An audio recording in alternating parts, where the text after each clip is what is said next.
the flick. Highly challenging, complicated action to perform correctly, but when done properly, it's invaluable to the fencer. The flick is difficult, however, because it requires different mechanical movement than direct actions like a line or a lunge. To be able to execute the flick properly, it's important to first know the three attributes that comprise the action.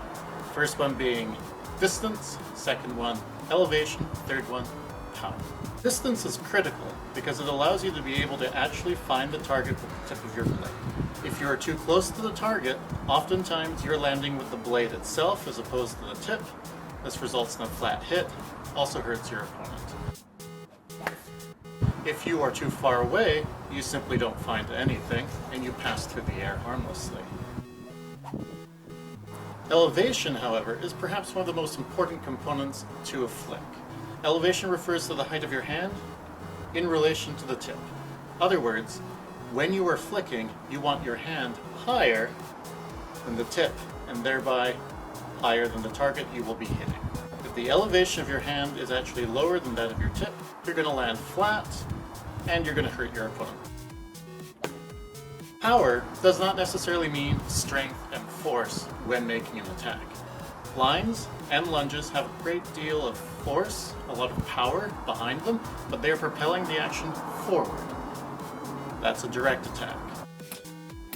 However, a flick is indirect, so it requires a little bit more control in the power being applied. Power is a tricky attribute when it comes to a flick. It does not simply mean the force of your strength pushing the weapon forward.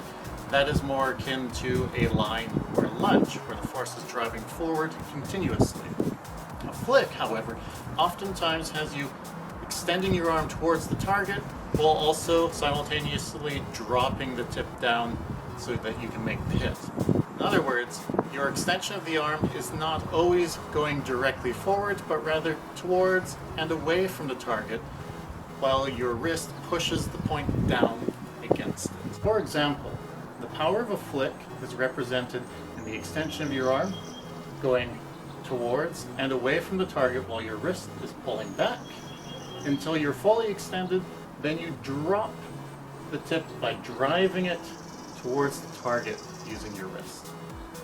Force and power traveling from your shoulder through the extension of your arm, the wrist, and the finger. Now that we know what the attributes of a flick are, let's see if we can actually put them into use and create a flick effectively. Start from an on-guard position. Make sure that you can make contact with the target while keeping your arm bent. This is going to be important for when you extend your arm. From this position, extend your arm up and above the target and drop the tip. This is where we're going to try and hit. Return back to on guard. When you extend, don't forget elevation and power. Again, elevation and power. The flick is not an action restricted to a single distance. The distance can vary depending on the situation. Infighting, being very close, or distance, where a lunge is required to make the flick land. Let's see if we can try different flicks from different distances. We're going to start by flicking to position 6 right here. As you do, gradually open up the distance and see if you can notice the distance change as well as the elevation of your hand in relation to the tip. Let's get started.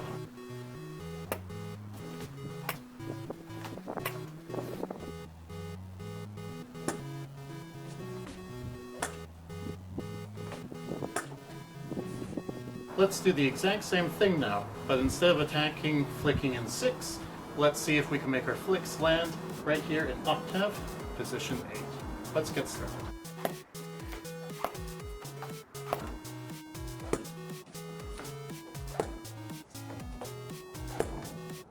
Once you have a feel for your distance, elevation, and power, let's start working in our circuits.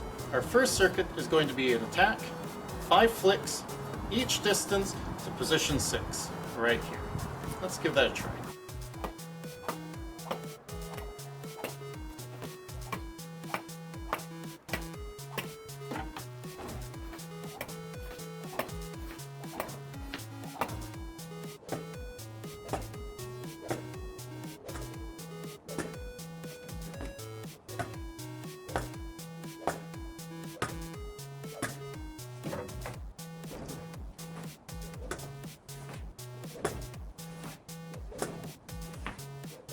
Now, let's try that same circuit, but instead of attacking in position 6, we're now going to be attacking 8. Octave. Let's give that a try.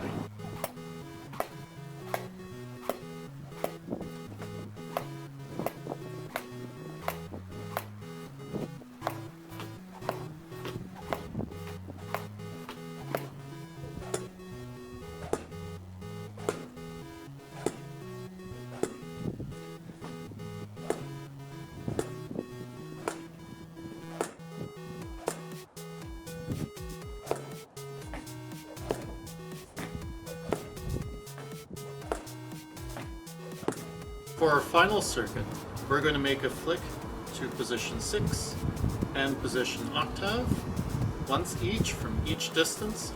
We'll repeat that 5 times.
Don't know if you guys can hear it, but there's a child in the background singing, we will rock you.